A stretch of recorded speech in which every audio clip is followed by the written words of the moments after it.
मीरपुर नाम के शहर में तेजस अपनी पत्नी नीरू के साथ रहता था।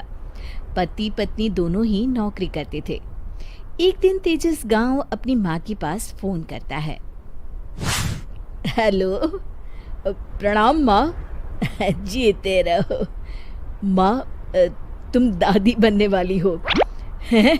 अरे वाह, ठीक है बेटा, मैं कल ही आती हूँ। जब माँ जी शहर पहुंची तो बेटे बहू ने बहुत अच्छे से स्वागत किया। लीजिए माँ जी, चाय। अरे गर्मा गर्म पकोड़े ले आओ माँ के लिए। नीरू रसोई में गई और 2 मिनट में ही पकोड़े ले आई। जी ये लीजिए। बहू, जादू से बनाए हैं क्या? अभी तो रसोई में गई थी। यम्मी। माँ जी, शीला रसोई में पकोड़े तल रही है, मैं बस लेकर आई। हे भगवान, मेरा धर्म भ्रष्ट कर दिया तूने। अब तो गंगा जल से शुद्धिकरण करना होगा। दूसरे दिन, माँ जी मैंने नाश्ता बना दिया है, ऑफिस जा रही हूँ। पर अभी तो घर का सारा काम पड़ा है। शीला आती ही होगी, झाड़ू पोछा बर्तन कपड़े वो सब कर लेगी। हमारे जमाने में घर का सारा काम हम ही करते थे। जी माँ जी, आप बहुत होशियार हैं, मैं घर ऑफिस दोनों नहीं संभाल पाती। तो जरूरत क्या है घर से बाहर जाकर चाकरी करने की? वैसे भी घर का काम खुद करने से घर में बरकत आती है, समझी? पर माँ जी। पर वर कुछ नहीं, इस महीने की पगार मिले फिर ऑफिस बंद। हाँ। रात को नीरू तेजस से कहती है, सुनिए जी, माँ जी बोल रही थी कि मैं नौकरी छोड़ दूं। वैसे ठीक ही तो है, अभी तुम्हें आराम की जरूरत है। फिर भी आराम कहाँ, शीला को छुड़ाने के लिए बोल रही थी। तो अब 24 घंटे में इतना काम तो कर ही सकती हो। पर जॉब पसंद है मुझे, घर पर मन नहीं लगेगा। अगले दिन जब दोनों ऑफिस के लिए निकल रहे थे, मेरी तो कोई कीमत ही नहीं है इस घर में। माँ जी, आजकल महंगाई बहुत है, रहन सहन भी बदल गया है, दोनों नौकरी करते हैं तभी ठीक रहता है। अच्छा, तू कहना क्या चाहती है? मेरा बेटा तुझे बिठा के खिला नहीं सकता? तू ही इस घर का खर्च चला रही है, हैं? नहीं माँ जी, मेरा वो मतलब नहीं था। मतलब खूब समझती हूँ, ये बाल धूप में सफेद नहीं किए मैंने। हाँ।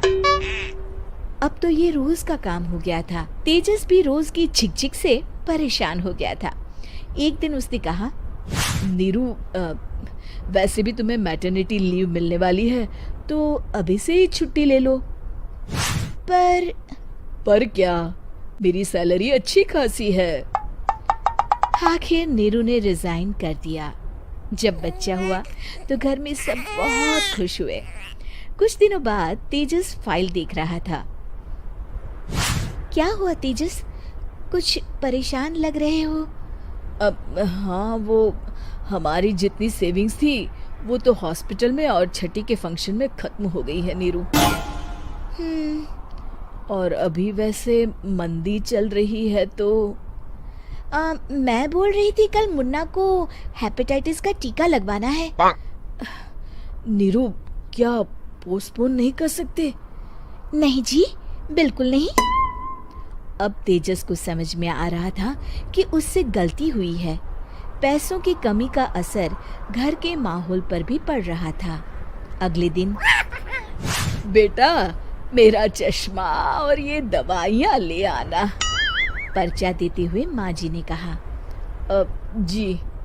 तेजस, मुन्ना के लिए दूध का डिब्बा और डायपर भी ले आना, और ये किराने के सामान की लिस्ट है, इसे भी लाना है। तेजस गुस्से में लिस्ट मरोड़कर फेंकता है और चिल्लाता है, पैसे क्या पेड़ पर उगते हैं? ये ले आना, वो ले आना। अरे पर ये जरूरत का सामान ही है। वो गुस्से में बिना कुछ कहे ऑफिस चला गया। अरे लंच तो ले जाइए। नीरू दौड़कर डिब्बा पकड़ाती है। एक दिन खाना खाने के बाद, नीरू,